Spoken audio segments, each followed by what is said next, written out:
All right, I get this question a lot on my channel, and it's like, why, as I'm getting older, is my makeup not working anymore? And there has been so much content made, so much ink spilled on the internet about aging and how it affects beauty, and then we get into this really touchy area of like beauty standards as we age and what are the right words we use for it and things like that. And it's like, does it make you less attractive? Or like, you know, even as a 38-year-old, it's like, oh, I know I'm less part of the zeitgeist in terms of like what brands are wanting to cater to and things like that. And as soon as we start aging, we feel like we're kind of being pushed out on an ice floe.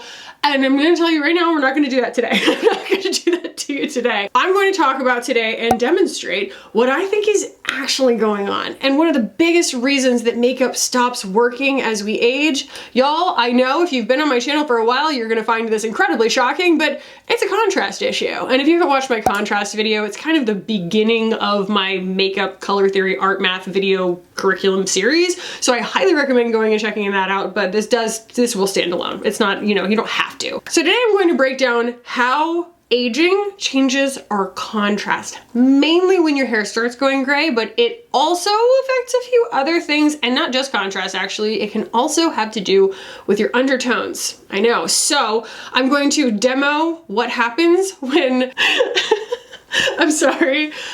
It's a little unhinged, okay? I had to fake gray hair because at 38, I've got like maybe 2 gray hairs. I consider myself very lucky, but like I'm not exactly the ideal model for this, and I don't have any models to draw upon, so I did. I ended up in my side-by-sides, like just, I hope that, you know, your culture being my costume is okay today.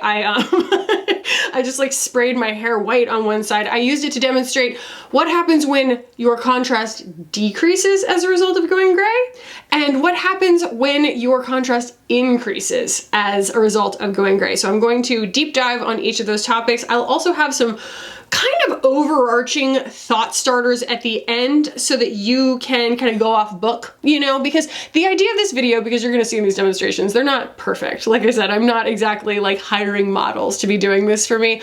What I want to achieve out of this video, especially if this is an issue that you are struggling with, I want to help you train your eyes to understand like why something either is working or not working to your eye. Like, oh, why does this look more severe or less severe than it used to? And what can I do about it? That's all.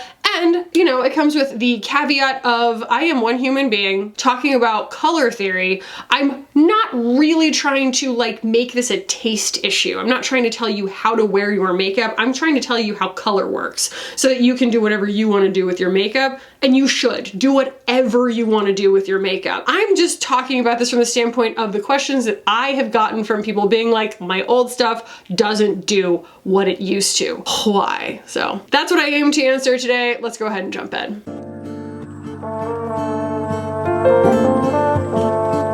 Quickly, let's just touch back on what contrast is. If this is so review for you, you can skip ahead. Contrast is basically if you were to take a photo of you and put it in grayscale, how different each of the kind of like surfaces of your complexion and your hair and everything like visually are in terms of like depth. So, you know, if you were to grayscale your face out, is like your face white and your hair black? Or is your skin gray and your hair gray? You know what I mean? That's going to determine your natural kind of perceived contrast of your appearance.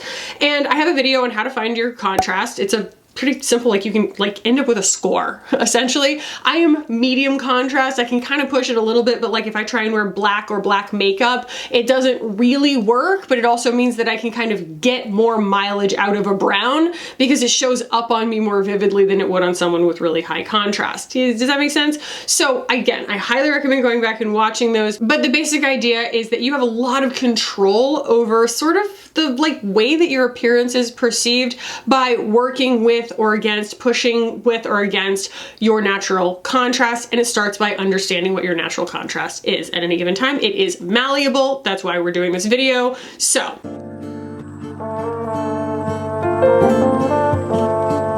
if you are a fair-skinned individual and your hair has gone from being maybe, you know, dark compared to your skin to light-ish, and it kind of comes closer and closer to your natural skin color. And of course, this also goes for people going blonde, things like that. We're talking about grayscale at the end of the day. This is not necessarily entirely about aging, but I thought that this would be a really good way to begin this conversation because yeah, there are, you know, infinite ways that you can color your hair, right?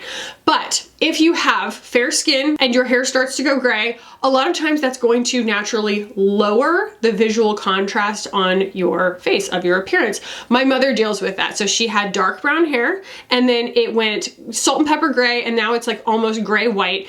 And something that happens as we age is a lot of times our eyebrows get really sparse. And so suddenly you're working with a completely different canvas than you used to. And you can imagine how a makeup look like the one that I'm wearing today might look a little bit strange if like all of a sudden my eyebrows disappeared. And I'm not trying to be funny. You know what I mean? Like people deal with that. Like your hormones quit on you and all of a sudden like hair does too. Yeah, I will go ahead and stick some footage in here of how I kind of adjusted for that. So one side of my face you'll see is basically the makeup look that I'm wearing today.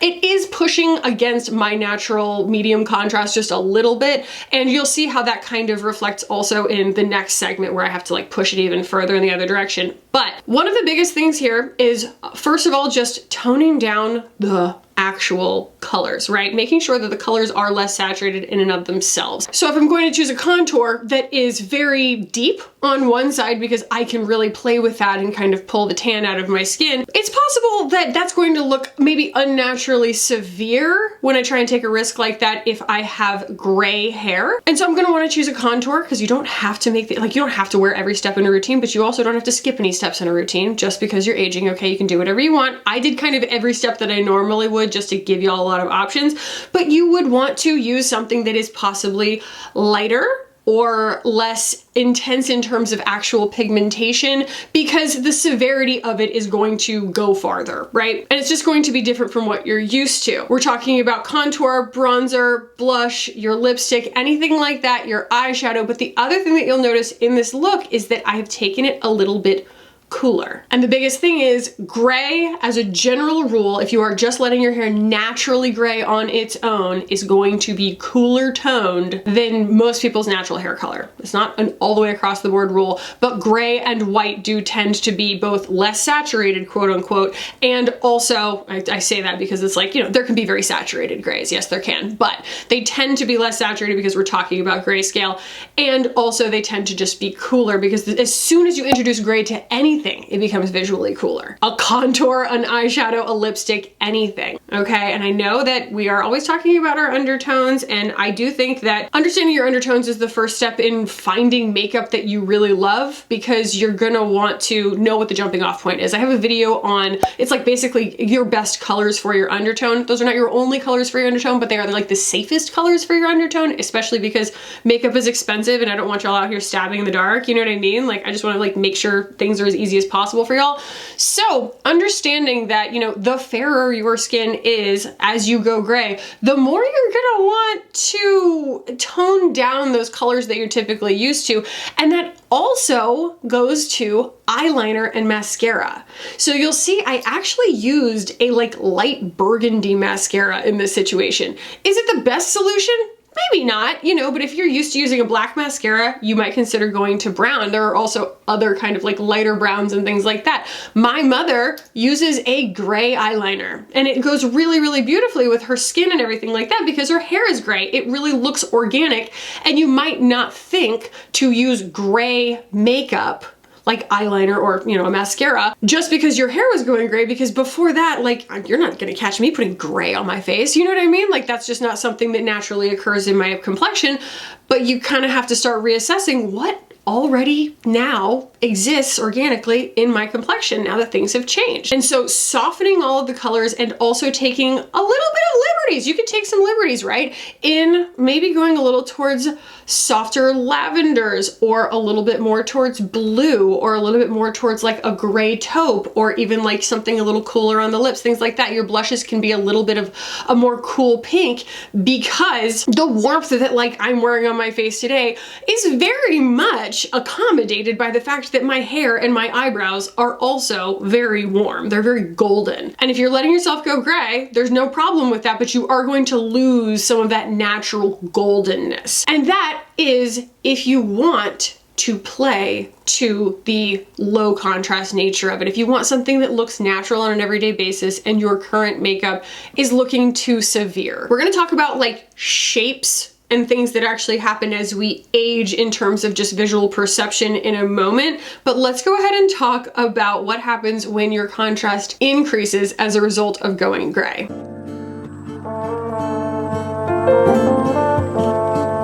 Now, this is for folks who have medium to deep skin tones in most cases, especially because deep skin tones, as we kind of are on each side of like a spectrum, right? It's like fair people with light hair are going to be low contrast, and deep skinned people with dark hair are also going to be low contrast. You know, if we were in grayscale, those colors are very close to each other. And so if you are medium to deep and your hair suddenly just goes really gray or white, you're dealing with like a totally different entire like color palette visually, right? You're dealing with something where it's like all of a sudden your hair is very visually different from your skin, maybe than it ever has been. And in that case, you might find that the makeup that you are used to using it disappears. You're like, where did it go? You know, my friend Rebecca, who is very high contrast, she and I, when we first met in person, she's like, I have a full face of makeup on. It's all stuff that you recommended. And I'm like, girl, I love you. You look beautiful, but I cannot see a stitch of makeup on that face. She's naming all these things and I'm like, why aren't they showing up? And like, that was what really like birthed this idea in the first place, was I was like, oh my God, like visually it makes such a huge difference. If you're high contrast, you have to kind of play the saturation of your makeup up if you want to see it. You don't have to, but like if you want to see it. You'll see in this demonstration, I promise you, I did not take any extra liberties in terms of like bronzing or anything like that. These are the same colors that I used on the other side of my face. It just looks really stark, right? Really high contrast when I put like the white powder in my hair, and that's what tends to happen. And honestly, it is such a vibe, like it is such a mood. When you have like naturally deeper skin and the hair is gray or white, like all of a sudden a new world opens up to you. Not that you couldn't wear like bright, beautiful colors to begin with, but it's like you can get away with so much because pushing those boundaries, you have even more leeway now to be able to, you know, have it look quote unquote natural, and you have so much more like play room in there because there's so much distance between your natural skin tone and now your naturally kind of gray or white hair. And so you'll see I tried a few things. I embraced the contrast, but also I was playing to some textures that I felt like would go well together without kind of like all being overwhelming at once. But I also went a little more, again, towards the cool tones, but it is fun. It is fun with that high contrast to play with warm versus cool. So, I mean, honestly, I want to like really empower people who have like medium and deep skin tones who are going like gray or white to just play, like have fun. You are probably able to get away with a lot and just express yourself. But also I think that people who have low contrast to begin with and then become more high contrast as their hair like grays or turns white, you're probably not at this video with the same set of challenges. Do you know what I mean? Like you're not like, oh no, my makeup looks so severe. And it's more people who are complected like me who end up with kind of that jarring sense of like, why is nothing working anymore, that might be coming to a video like this. So count yourself lucky. I'm not saying there are no challenges to having like, you know, a higher contrast situation, but you do have more room to play if you so desire.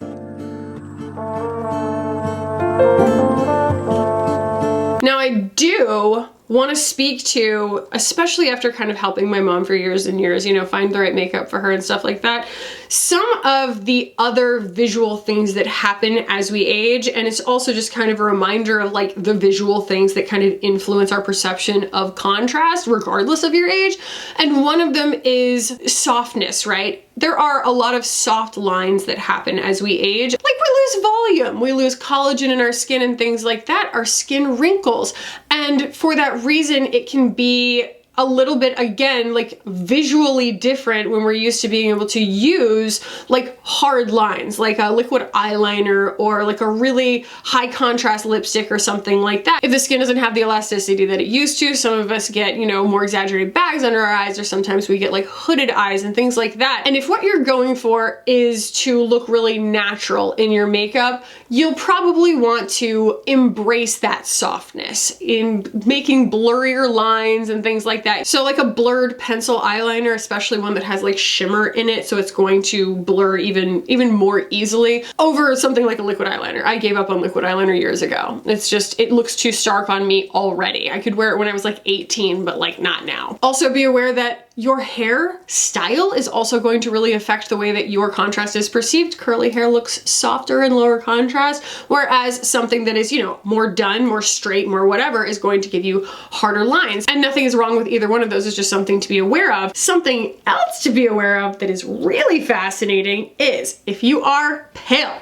okay, and your hair goes completely white, like completely white, or maybe you embrace it and you decide to like take whatever is remaining of your natural hair pigment and just bleach it all the way out and make your hair white. You've come around the other side now into kind of a high contrast. Even though you are the lowest contrast possible, you're now kind of high contrast because you are all one color visually.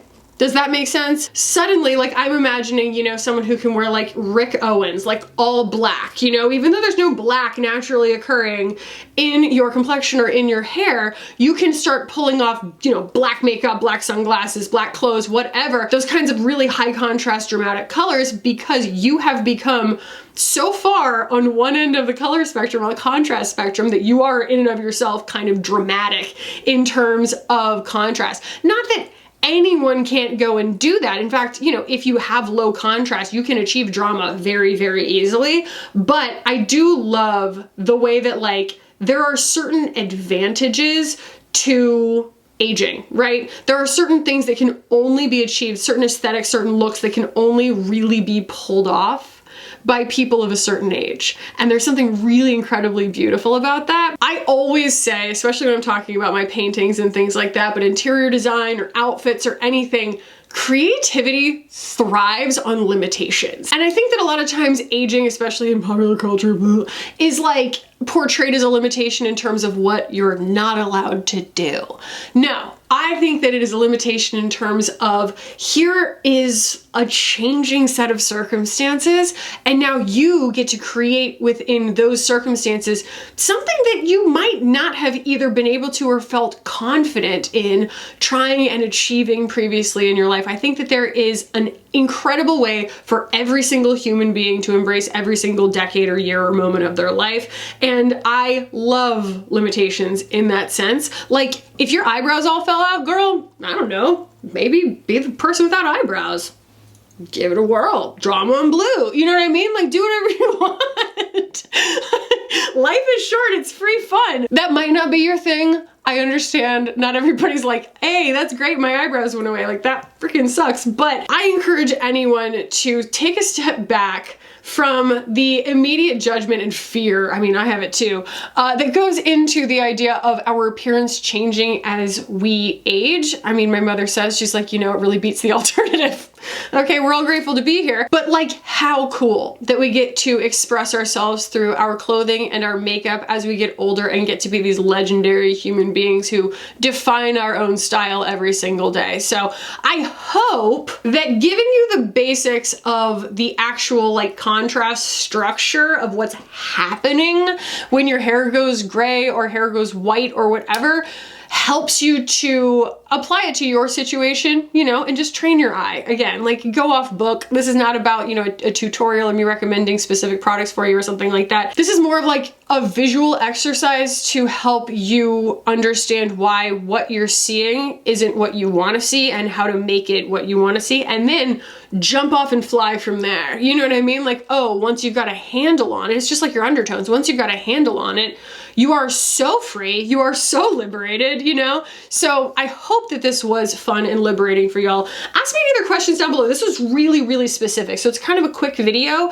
but I love these kinds of prompts. I love these kinds of thought exercises, so let me know down below if there are other color theory challenges that y'all are up against that you'd love for me to make a video about. I love making these videos in this series, so if y'all enjoyed this, please give the video a thumbs up, pass it along to anyone who you think might appreciate it. If you are new here, subscribe while you're here. We would love to have you.